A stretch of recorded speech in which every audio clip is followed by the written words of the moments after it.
Fulgor de fe. La Biblia del Rey Santiago. Durante siglos en Inglaterra era en contra la ley tener Biblias en inglés.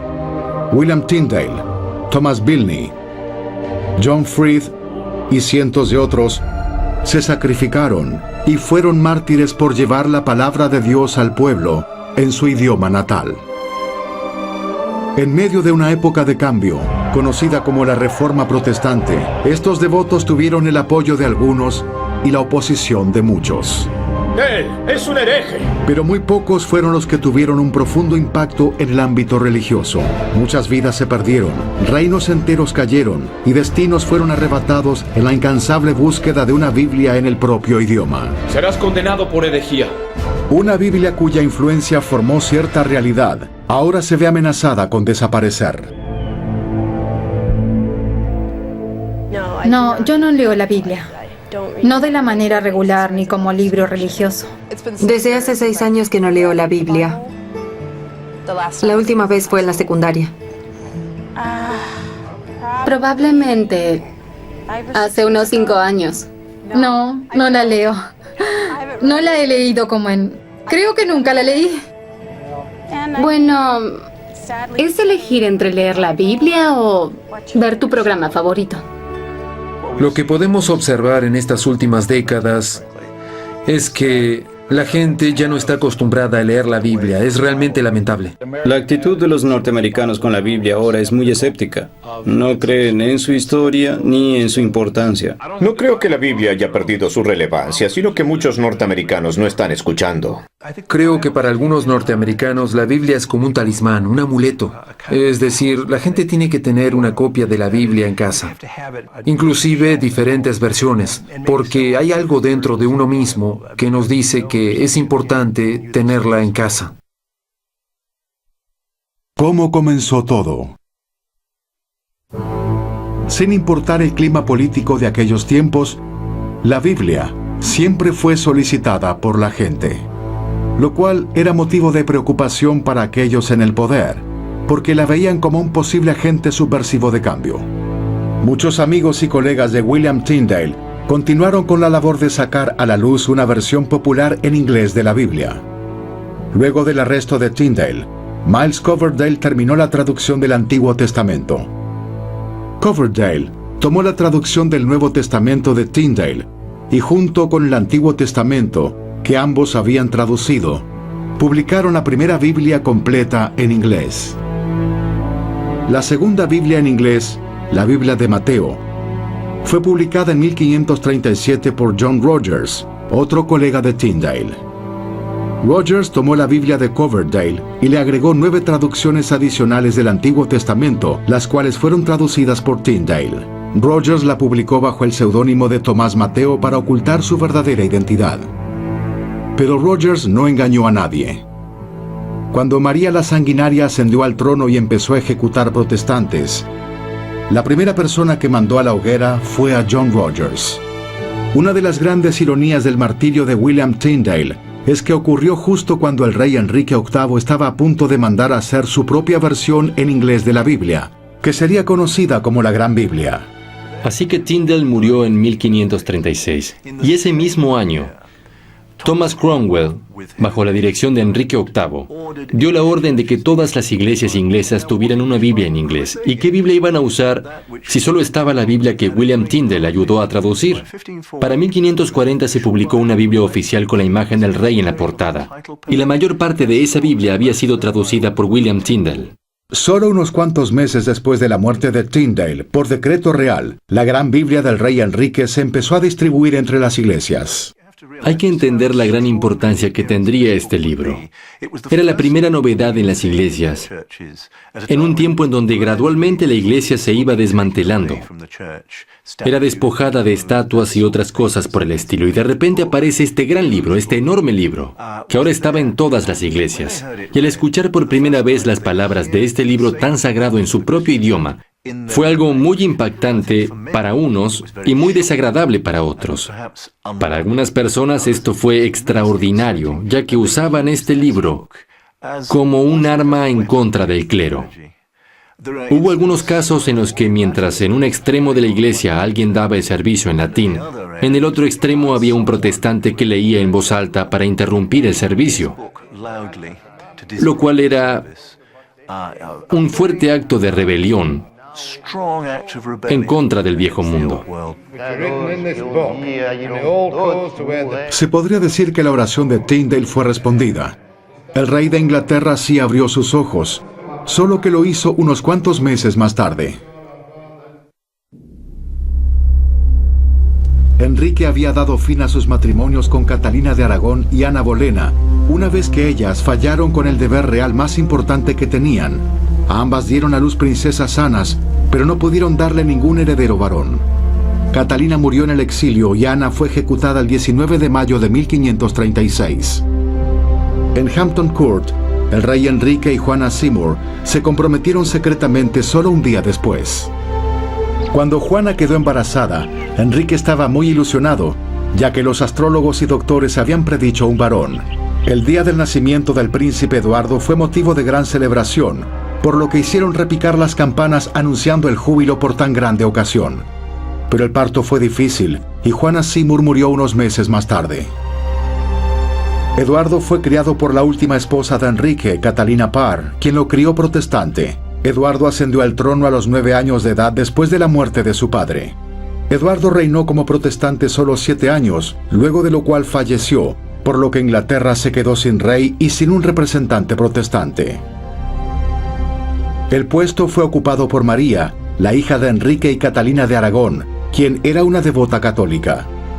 María vivió la mayor parte de su vida bajo arresto domiciliario a cargo de protestantes y vio cómo su madre moría en el exilio, mientras la hermosa y joven Ana Bolena ascendía al trono. Se podría decir que la reforma de Enrique VIII fue muriendo de a poco. Sin embargo, su hijo Eduardo siguió los pasos de su padre y mantuvo la religión protestante. Cuando María ascendió al trono, ocurrió el cambio. La Iglesia Católica había vuelto a Inglaterra. María no perdió el tiempo y declaró a Inglaterra como país católico, y se propuso exterminar a todos aquellos que contribuyeron con el protestantismo, entre ellos el arzobispo Thomas Cranmer. Cranmer había sido llamado arzobispo debido a su leal servicio como capellán de Ana Bolena. Él fue un elemento clave en el divorcio de Enrique con Catalina de Aragón. Él personalmente fue quien coronó a Ana Bolena como reina, algo que María no pudo olvidar ni perdonar. En la actualidad, los anglicanos la recuerdan por haber sido ella quien estructuró la Iglesia de Inglaterra, implementó cosas como los 39 artículos y el libro de oración común. Se puede considerar la Biblia en inglés como la piedra angular de la Reforma en Inglaterra, pero al mismo tiempo había otro libro especial que ofrecía otra manera de adoración, el libro de oración común. Lo bueno de este libro era que por primera vez se tenía un libro en inglés, ya que antes todos los libros y servicios religiosos solo estaban en latín, por lo que este libro estaba explícitamente escrito para el común de la gente. Oh Señor, muéstranos tu misericordia y concédenos tu salvación. Oh Señor, salva al Rey Y óyenos misericordiosamente cuando te invocamos. Oh Dios, purifica nuestros corazones. El libro de oración común era un texto que absolutamente todo ciudadano inglés tenía que recitar durante todos los servicios dominicales. Esto era algo que siempre hacían, y este libro de Cranmer, junto con la Biblia en inglés, fueron los que definieron el idioma inglés. El lenguaje shakespeariano es muy importante, pero en orden sería primero la Biblia, segundo el libro de oración común y tercero Shakespeare. La reina María encarceló a Thomas Cranmer y logró que se retractara por escrito de muchas cosas. Cada una era más efusiva que la anterior, pero aún así Cranmer fue hallado culpable de traición y herejía y fue sentenciado a muerte. El día de su ejecución le dieron la última oportunidad de retractarse en público. Se suponía que una vez en la hoguera, él iba a retractarse de todas sus creencias protestantes, pero en vez de eso puso su mano al fuego y dijo: esta es la mano con la que firmé mis rectificaciones y esta se quemará primero. Y así él murió afirmando sus creencias protestantes. La reina María es conocida como María la Sanguinaria, por haber mandado ejecutar casi 300 protestantes en solo 5 años de reinado. Creo que es fácil decir que ella estuvo motivada por el odio o por algo similar. Hemos tratado de encontrar una explicación del por qué Una persona sería capaz de matar a más de 285 protestantes por causas religiosas. Creo que desde su perspectiva, ellos estaban tratando de erradicar algo que estaba poniendo en riesgo las almas de la gente, lo cual es mucho peor que algo que ponga en riesgo el cuerpo de la gente. Es decir, querían erradicar la herejía desde la raíz. Ella estaba decidida a volver a los tiempos de antaño, unirse a Roma y terminar con toda esa herejía. Eso quería decir que si querías practicar otra religión, lo único que podías hacer era irte a otro país. Pero no todos estaban a favor de la campaña de la Reina María de restaurar el catolicismo. Algunos líderes eclesiásticos no abandonaban su creencia de que la Biblia era el único libro que gobernaba la fe. Estos líderes eran los puritanos. Sola Scriptura es una frase en latín que significa solo por la Escritura, solo por la Biblia. Lo que esto quería decir es que la Biblia era el único libro que contenía las respuestas para cualquier problema religioso que se presentase. Y nada más que eso era importante. Solo la Biblia te podía decir qué hacer, y no lo que dijera el rey, príncipe u obispo, solo la Biblia. Bajo el liderazgo de Juan Calvino, miles de puritanos se mudaron a Ginebra, Suiza, con el fin de escapar de la persecución de la Reina María. Allí, irónicamente, los protestantes comenzaron a perseguir a los católicos. Mientras los católicos mataban protestantes en Inglaterra, los protestantes se mantenían ocupados matando católicos en Suiza. Ambos lo hacían con la idea de que estaban llevando a cabo la obra de Dios. Todo depende del concepto que se tenga de la verdad. Si piensas que la verdad es un sistema coherente y lógico en el que la gente cree, o que es lo que ciertos filósofos piensan, entonces hay más verdad que si se trata de ciencia de esta manera, pero cuando los científicos descubren algo, no piensan que descubrieron la verdad. Piensan que formulan un modelo de trabajo o inventan algo que parece funcionar y da lugar a predicciones útiles. Yo estudié religión a nivel académico por 15 años. Tengo 3 maestrías y un doctorado. Y lo que les puedo decir es que el conocimiento por sí solo no es suficiente. El conocimiento no cambiará tu vida. Para mí la Biblia es como las instrucciones del fabricante, en las cuales yo confío cuando quiero comprarme un auto híbrido. La verdad es que no entiendo cómo funciona todo. En muchos aspectos la Biblia es como las instrucciones del fabricante. Es una instrucción de cómo vivir la vida en este mundo. Una Biblia para todos. Bajo la dirección de Calvino, el estudio de la Biblia floreció en Ginebra, y eruditos exiliados empezaron a trabajar en lo que se convertiría en la Biblia en inglés más influyente jamás publicada. El Nuevo Testamento de la Biblia de Ginebra es un 80-90% traducción de Tyndale, y se le reconoce como una buena traducción. Pero el contenido de la Biblia no fue lo revolucionario, sino su organización. Esta Biblia se hizo para que se estudiara. Estaba dividida en versículos. Fue la primera traducción al inglés en la cual todo el texto fue dividido en versículos, lo cual facilitaba hacer referencias. Además de eso, tenía una maravillosa serie de notas que explicaban los aspectos técnicos de la escritura. La mayoría de estas notas eran neutrales y muchas de ellas eran una concordancia de escrituras. Pero había otras que tenían una finalidad política, urgiendo a los creyentes a tener el valor de levantarse en contra del faraón, de los monarcas de la época del Nuevo Testamento y de cualquier otra figura autoritaria. El problema de los líderes eclesiásticos y gubernamentales, y especialmente de la Reina María, era que estos comentarios eran en contra de la Iglesia y en contra de la monarquía. Un ejemplo de esto es la traducción de la palabra rey como tirano. Estaba llena de notas, y estas daban el punto de vista calvinista a muchos de los textos. Y si tú eras uno de esos anglicanos conformistas o conservadores, entonces no estarías feliz con la popularidad de ese libro. Pero la Biblia de Ginebra era tan fácil de usar que rápidamente reemplazó a la Gran Biblia y a cualquier otra Biblia en inglés. La Reina María reaccionó mandando a muchos a la hoguera. Pero mientras más personas iban a la hoguera, más mártires había, y más fuerte se hacía la fe de los puritanos. La mayor migración peregrina se llevó a cabo en 1620 hacia la colonia Plymouth y en 1620 a la bahía de Massachusetts. La Biblia de Ginebra y la Biblia del Rey Santiago fueron las Biblias que trajeron los colonos. Tal vez la Biblia de Ginebra era la más popular en la colonia Plymouth, ya que era una colonia en donde la autoridad no era tan importante. Esta era la Biblia favorita de los peregrinos que vinieron a Norteamérica. Muchos de aquellos puritanos que emigraron vinieron por las mismas razones por las que sus predecesores se fueron a Ginebra, para escapar de las persecuciones religiosas.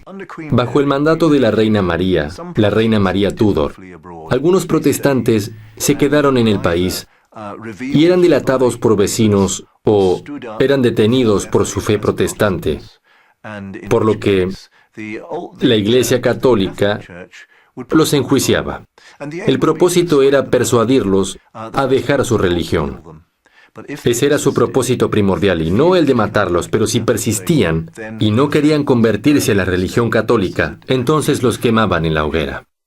Pero María no era la única reina alarmada con la Biblia de Ginebra. Después de su muerte, la hija de Ana Bolena, Elizabeth, asumió el trono.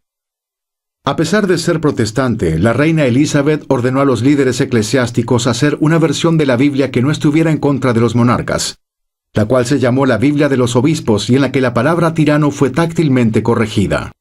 La Biblia de los Obispos hizo que muchas personas acudieran a la Biblia directamente en vez de acudir al clero, ya que sentían el deseo de saber por ellos mismos. Las personas se preguntaban si es que realmente estaban aprendiendo la interpretación correcta y si su propia interpretación era mejor que la del clero. Por eso, casi todas las catedrales tenían varias copias de esta Biblia. Creo que la idea era que el sacerdote de la parroquia era el encargado de predicar lo que estaba en la Biblia y no sobre lo que se pensaba que decía. Por lo que creo que hay que tomar esta Biblia de los obispos como un instrumento social que apoyaba la unificación en vez de pensar que era algo que quería fraccionar o crear divisiones en la Iglesia. La reina Elizabeth trajo de vuelta a Inglaterra el protestantismo y condujo el reino a lo que muchos se refieren como la época dorada. Por otro lado, tuvo constante oposición con respecto al trono por parte de una prima lejana, María, la reina de Escocia, quien había dado a luz a un varón, quien llegaría a ser el rey Santiago. El sueño de Enrique de formar una dinastía real irónicamente no funcionó porque sus 3 hijos, María, Elizabeth y Eduardo, murieron sin haber tenido hijos. La obsesión de su vida fue esa, proveer un heredero al trono que traiga equilibrio a la nación, y eso fue lo único en lo que falló como rey. María nació de un linaje Tudor puro tan solo 6 días antes de la muerte de su padre, el rey de Escocia, y fue coronada como reina de Escocia con 9 meses de edad. Elizabeth, por su parte, fue el resultado de un confuso matrimonio entre Enrique y Ana Bolena. Algunos pensaban que el derecho al trono de María era más fuerte que el de Elizabeth y debía por tanto ascender tanto al trono inglés como al escocés. A la edad de 16 años, María también era reina de Francia, habiéndose casado con un príncipe francés en el intento de crear una alianza política. Pero su esposo falleció antes de su 3er aniversario, por lo que volvió a Escocia, donde se enamoró de su primo Enrique Estuardo, y tuvo su único hijo, el rey Santiago. Pero los celos y la intriga fueron los verdugos de este matrimonio, y al ser el divorcio totalmente inaceptable, María confabuló el asesinato de su esposo. Enrique murió por causa de una misteriosa explosión, y para cuando María se casa con su cómplice, para los escoceses ya se había derramado el vaso. María fue enviada a prisión y forzada a dejar el trono a su hijo de 1 año, Santiago. La confabulación continuó cuando María escapó de prisión y trató de volver al trono. Cuando falló en su intento, partió para Inglaterra y quedó a merced de su prima, la reina Elizabeth. Ella fue ejecutada por conspiración contra Elizabeth, a pesar de que la evidencia en su contra era muy vaga. Esto llegó a ser un problema para Elizabeth y para el Parlamento por mucho tiempo, porque ella parecía católica, una católica reclamando el trono. La reina Elizabeth, hija del rey Enrique y Ana Bolena, reinó por casi 45 años, tiempo durante el cual el protestantismo se fue fortaleciendo en Inglaterra. Pero Elizabeth murió sin hijos, sin haberse casado nunca, y con ella quedó enterrado el sueño del rey Enrique de tener una dinastía real.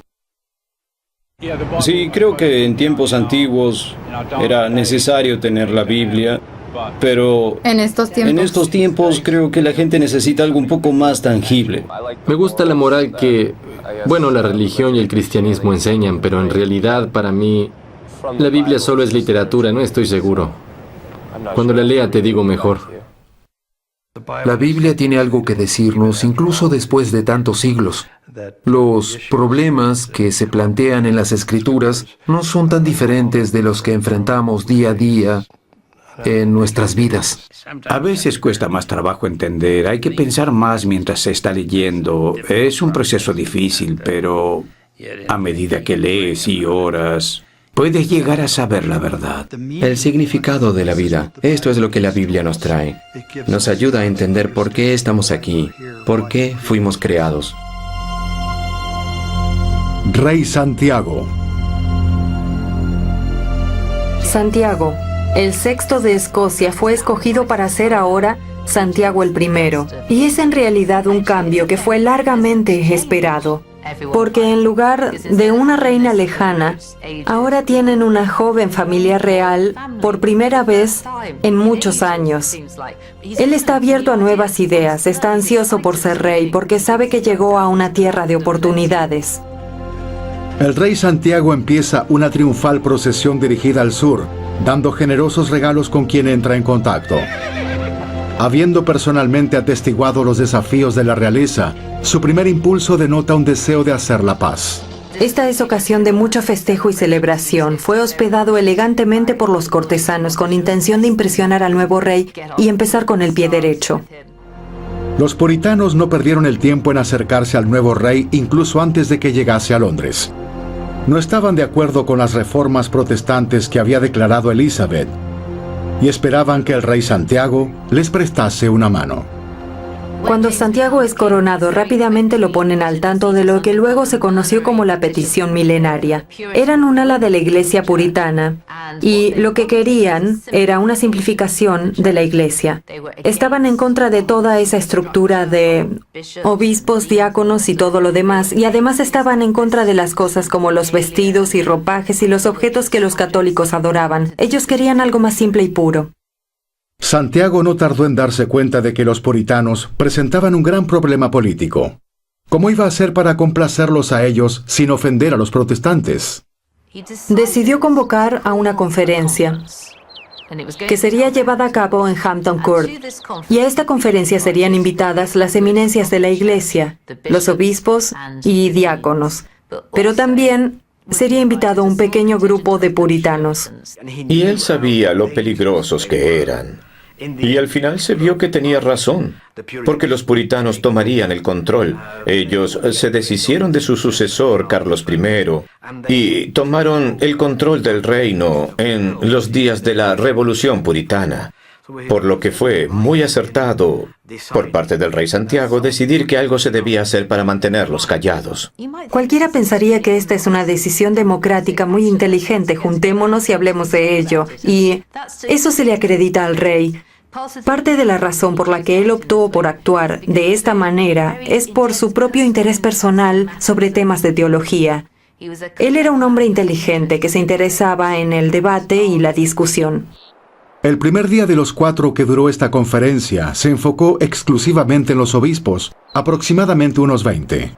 Los puritanos quedaron afuera al no ser invitados a la asamblea. En el segundo día, la delegación de 4 puritanos pudo hablar. Empiezan a hablar de todos los temas. No les gustan los ropajes que visten los curas, entre otros, hasta que uno de ellos, John Reynolds, quien era el presidente del partido puritano, dice, y otra cosa, necesitamos una nueva traducción de la Biblia. Para este tiempo la gente utilizaba las traducciones oficiales del siglo XVI. Los puritanos, en cambio, querían usar una nueva traducción que ya estaba disponible, la Biblia de Ginebra. Esta versión incluía el texto y notas explicativas al pie y costado de la página que ayudaban al estudio. Ahora, estas notas no ayudaban mucho si eras rey, más que nada por aquellas que decían el rey Herodes es inocuo, el rey Herodes estaba equivocado. Y esto era para Santiago. Él lo ve como un desafío muy peligroso a su autoridad, por lo que no habría manera de que él apoyara la Biblia de Ginebra. Santiago en realidad no tenía intenciones de dar nada a los puritanos. Había pasado la mayor parte de su vida en una lucha incansable con los presbiterianos en Escocia, los hermanos espirituales de los puritanos ingleses. Y no quiere que la historia se repita. Sabe que quiere que ellos se retracten, pero necesita darles algo a cambio. Por lo que, mientras que no permitió lo que le habían solicitado, sí asintió a la propuesta de tener una nueva traducción de la Biblia. Si eras puritano, no ibas a estar conforme con la traducción de la Biblia de los obispos, una traducción sin sentimiento, especialmente cuando sabes que hay una alternativa mucho mejor. Por otro lado, también están los católicos, quienes decidieron, durante el reinado de Elizabeth, que necesitaban una traducción católica oficial en el idioma inglés, por lo que decidieron producir una versión propia, basada en la Vulgata de Jerónimo, al igual que en los originales del griego y el hebreo. Y esta es la Biblia Durina, que ya se venía imprimiendo en varias versiones desde 1580. Lo que hace el rey Santiago cuando asciende al trono de Inglaterra en 1603, es lograr que la gente de todas las religiones se ponga de su lado. De alguna manera les dio la impresión de que él también estaba de su lado. Fue muy inteligente al manejar con astucia todos estos juegos políticos. El rey Santiago se había interesado en una traducción de la Biblia incluso antes de ir a Inglaterra. De hecho, lo había sugerido la Iglesia de Escocia, y creo que no lo hizo simplemente porque quería una nueva traducción, sino como una movida política. Él creía que si dirigía el interés y el tiempo del clero en una nueva traducción de la Biblia, entonces podría haber menos conflictos en su contra. Su fe religiosa es en realidad un misterio. Obviamente tenía un origen escocés con el que no estaba del todo de acuerdo. De igual manera quería que la iglesia anglicana unificara a cuantas personas pudiese. Pero más que nada, quería una Biblia que no causara una revolución entre la gente. En ese preciso momento, John Reynolds dice, queremos una nueva traducción de la Biblia, eso queremos, y él tiene en mente la Biblia de Ginebra, por lo que Santiago responde, sí, es una buena idea, necesitamos una nueva traducción de la Biblia, hagamos nuestra propia traducción. No voy a la iglesia, pero aún considero ser parte del credo cristiano. Bodas, funerales, bautismos, lamentablemente hasta ahí llego. Pero sí, a veces oro al que está allá arriba y con suerte las cosas saldrán bien.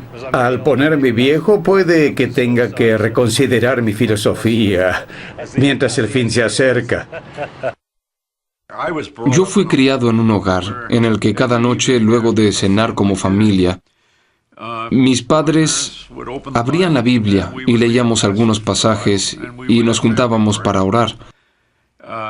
Hoy en día las familias no solo ya no tienen la tradición de leer la Biblia juntos, sino que ni siquiera le dedican un tiempo específico a cenar como familia.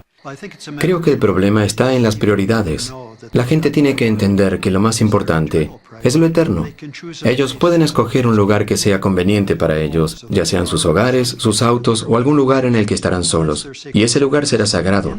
En ese preciso lugar y momento, pueden comunicarse con Dios de la forma que ellos crean conveniente hacerlo.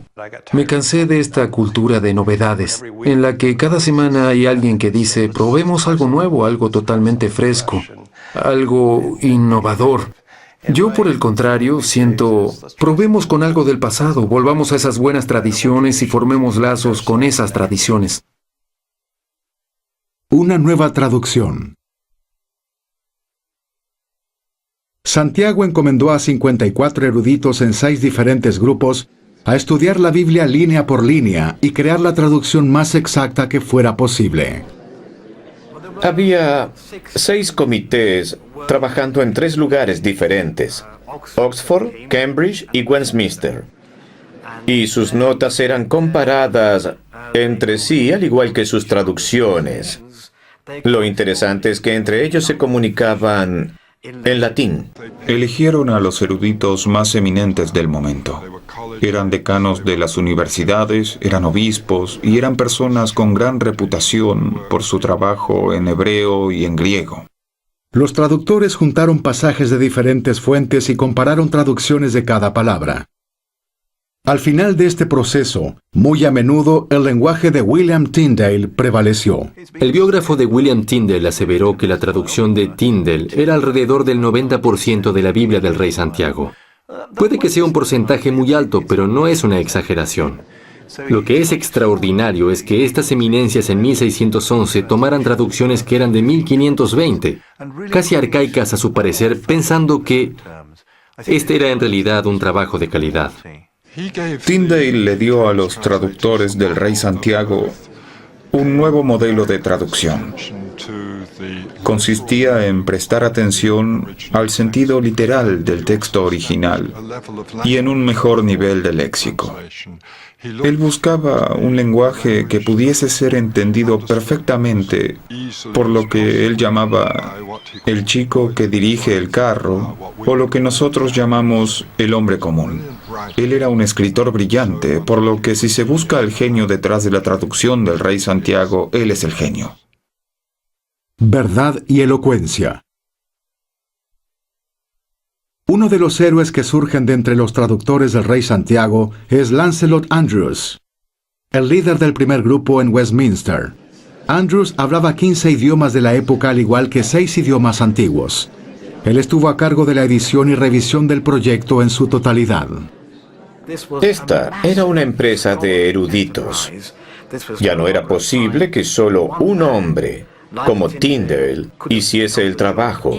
Incluso si hubiese habido alguien con el genio y los talentos innatos de Tyndale, habría sido imposible. Y uno de ellos, intérprete de la ley, preguntó para tentarle diciendo: Maestro, ¿cuál es el gran mandamiento de la ley?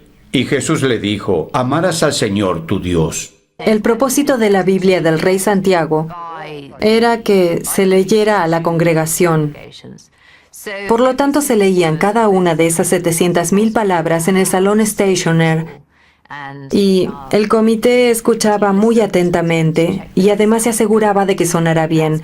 Y esa es una de las razones por las que la Biblia tiene un vocabulario tan rico, ya que no se suponía que fuera leída, sino que se escuchara. Al revisar la traducción de manera oral, teniendo como propósito primordial la mayor precisión posible, esta versión de la Biblia tiene como subproducto una notable elocuencia, mas ese no era el propósito, esa no era la meta. Para los estudiosos de este tiempo, y yo considero que esta es una importante decisión, la Biblia no es literatura. La Biblia no es importante en ese sentido. Es importante porque es el recipiente de verdades de carácter religioso, y aunque es cierto que esta verdad también es elocuente, ese no era el objetivo final. Yo creo que eran totalmente capaces de hacer el trabajo. De hecho, tenían una ventaja por haber trabajado con el latín y con el griego desde su niñez, ya que muchos de ellos aprendieron también hebreo desde muy jóvenes. Me atrevería a decir que muy probablemente los traductores del Rey Santiago eran aún mejores que los de estos tiempos. Tyndale dejó al idioma inglés muchas más expresiones idiomáticas que incluso el mismo Shakespeare. Estas son algunas de las palabras y frases que la mayoría de las personas escuchaba todo el tiempo, y que incluso hoy, sin necesidad de leer la Biblia, nosotros también recordamos poner la vela bajo el almud o, por ejemplo, recorrer la milla extra. La otra mejilla, se hizo la luz. ¿Soy yo guarda de mi hermano? Comed, bebed y divertíos. Todas estas expresiones vienen de Tyndale y, por medio de la Biblia del Rey Santiago, son parte del idioma inglés en la actualidad.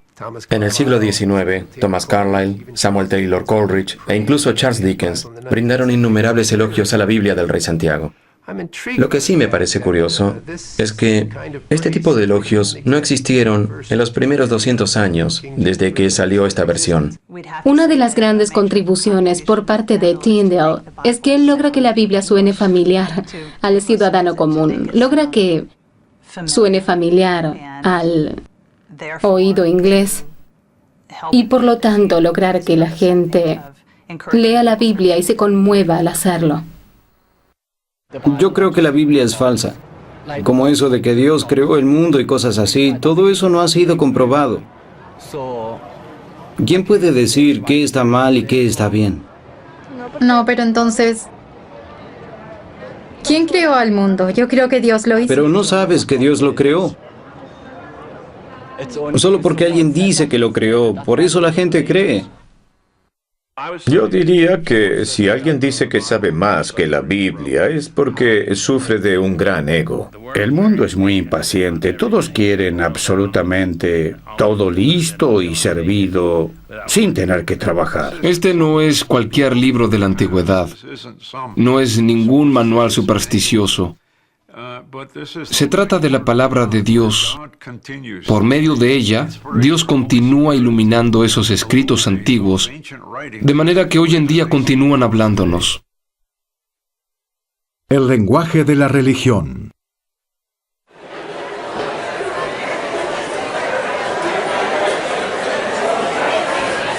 Ontario, Canadá.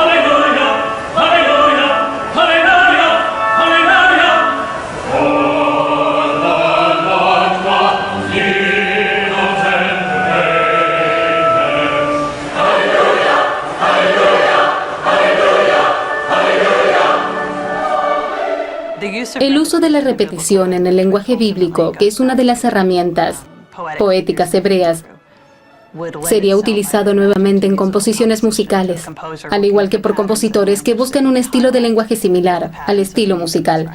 De la misma manera, este mismo modelo es parte del lenguaje bíblico. Las traducciones de la Biblia siempre trataron de mantener esta misma característica del idioma hebreo de la repetición para proveer una estructura fija a diferentes pasajes. Lo interesante es que su música no es forzada. La música ya está en las palabras. En vez de tener rima y ritmos poéticos, la Biblia presenta una repetición de ideas. Y esa misma repetición de ideas habla hasta el fondo de nuestro ser.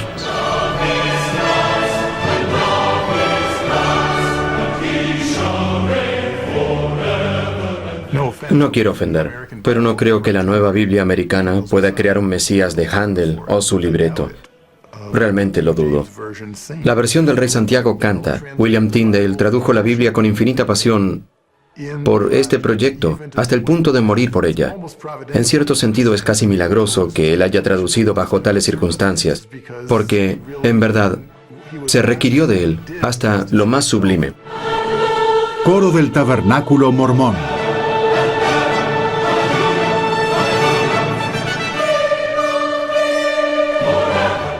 Este lenguaje se ha convertido en el lenguaje de la religión, como un lenguaje especial de la religión.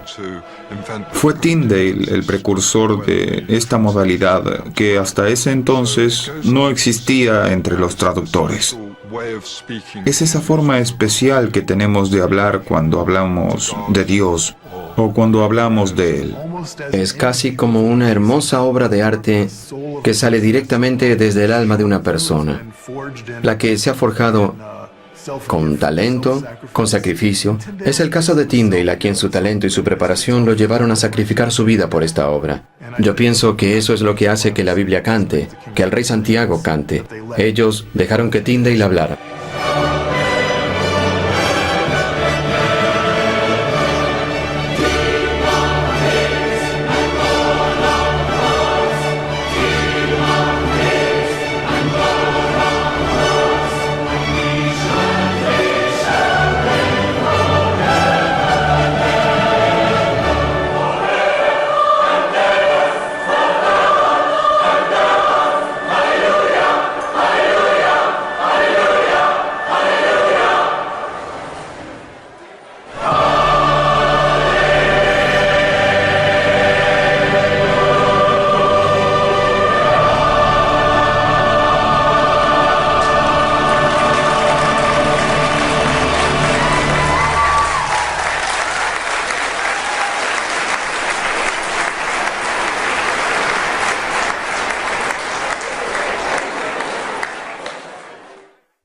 No hay nada que se compare al clásico recurso literario en inglés como la Biblia del Rey Santiago. Lo más cercano, por supuesto, son las palabras de Shakespeare, y realmente atesoramos sus palabras, pero no se conectan con nosotros de una manera tan íntima como lo hace la Biblia. La Biblia del Rey Santiago es el resultado de un esfuerzo colectivo. El trabajo que hizo Tyndale no lo hizo él solo. Muchas otras personas colaboraron con el resultado final que tenemos hoy. No de la misma manera, pero también es muy importante. Sus frases, sus ritmos, dieron paso a una fonética anglosajona tan sensible y consciente, de tal manera que ninguna otra traducción de la Biblia no solo no ha podido lograr, sino que no podrá lograr. Los lirios del campo es una frase tan hermosa.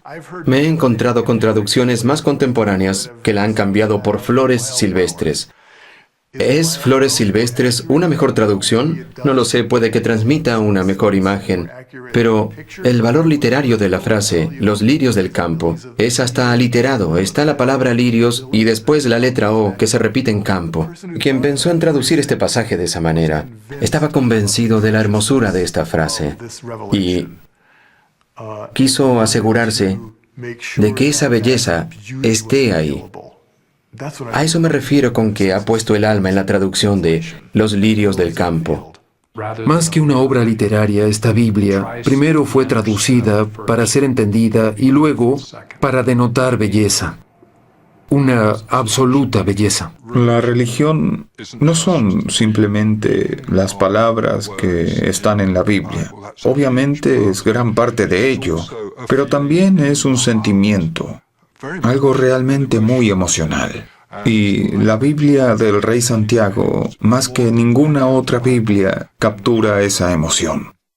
Para mí es tanto relevante como importante. Hay inspiración en sus palabras. Siempre hay algo que rescatar. Cualquiera que sea la situación por la que esté pasando, sé que puedo abrirla y sentir que hay algo que me habla a mí. Este libro ha sido un mapa para mí. Es la fe en la que baso mi vida. Realmente me impactó cuando me di cuenta de que no es solo un libro de restricciones, sino un libro que tiene un poder real. Y sí, ha cambiado mi vida. Mi vida sería terrible sin la Biblia. Realmente es así como lo siento. No hay ningún otro código moral, ni ningún otro tipo de enseñanza que haya traído tanta protección para la dignidad y libertad de los hombres. Esto es lo que Tyndale y los traductores de ese período tenían como objetivo, que una persona común pudiese leer la Biblia y aplicarla a su vida diaria. La verdad del Evangelio se encuentra allí. El testimonio del Señor está allí, en un lenguaje que todos pueden leer, comprender y aplicar. Creo que como personas tenemos que volver más a la idea de que hay algo más importante que nosotros mismos.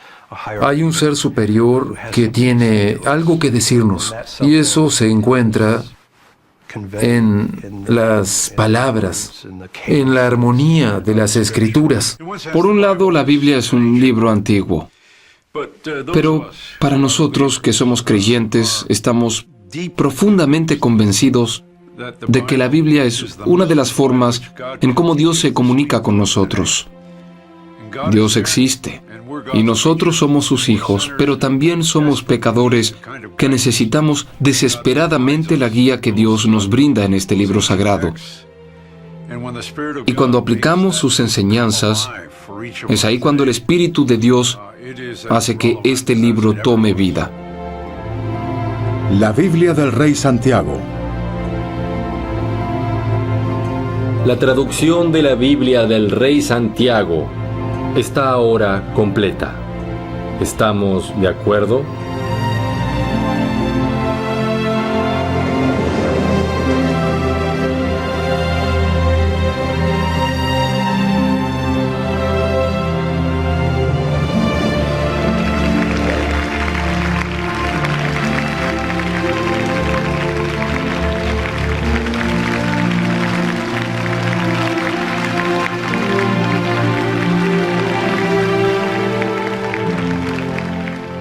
Se siente como si nos estuvieran diciendo la verdad. Y es hermoso. Pero su belleza sale de esta honestidad que tiene el libro. Creo que dieron sus vidas de maneras muy directas. Estaban decididos a no ostentar su trabajo, incluso ni a crear una impresionante traducción, sino a crear una verdadera. La Biblia del Rey Santiago ha tenido una tenacidad impresionante. Se ha mantenido vigente como el texto oficial de varias iglesias y de diferentes personas, de una manera en la que un texto de 400 años de antigüedad raramente lo logra. Creo que los traductores del Rey Santiago estarían sorprendidos por la vigencia de su traducción. La Biblia del Rey Santiago es una Biblia que vale la pena leer, en parte porque es un tanto difícil y hace que cueste trabajo poder entenderla. Es una experiencia muy personal poder leer la palabra de Dios en tu propio idioma. De alguna manera, Dios te está hablando en tu propio idioma.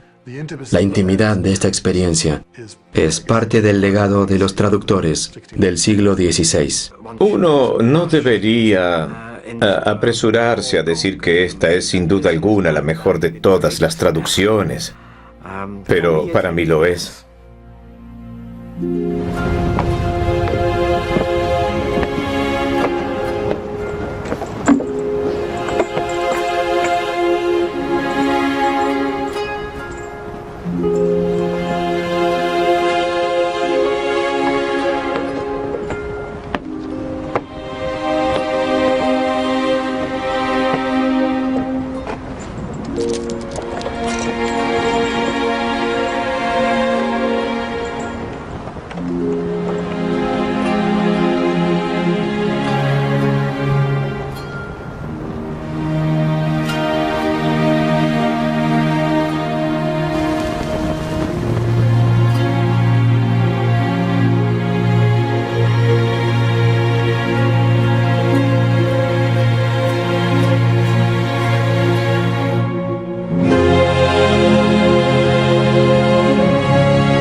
¡Señor! ¡Abre los ojos del rey de Inglaterra!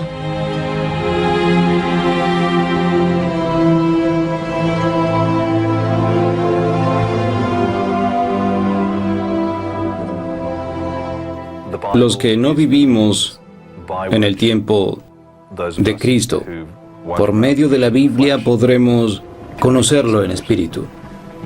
Es así como escuchamos su voz, como escuchamos la voz de aquellos apóstoles que predicaron su mensaje, como escuchamos la voz de los profetas que vinieron antes de él.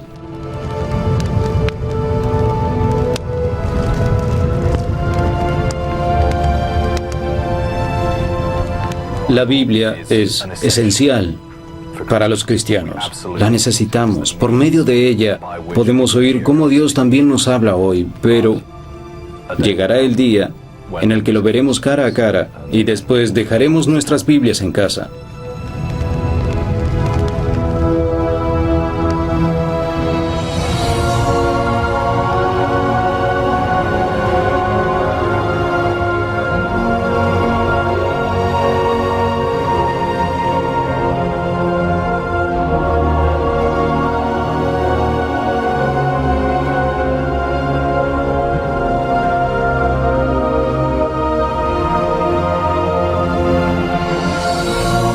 Vi debajo del altar las almas de los que habían muerto por causa de la palabra de Dios y por el testimonio que ellos tenían. Y se le dio a cada uno vestiduras blancas, y se les dijo que reposasen un poco más de tiempo. Apocalipsis 6, 9, 11.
Fuegos de Fe. La venida de la versión Reina Valera de la Biblia se hace posible gracias al apoyo financiero generoso de Rex y Ruth Mon, Alan S. y Leslie Layton, David E. y Verla A. Sorensen, Fundación Sorenson Legacy, David y Laura McAllister, Todd y Amy Nelson, Fundación George S. y Dolores Doré Eccles, los miembros del Consejo de Liderazgo de BYU Broadcasting y la Fundación Legacy Films.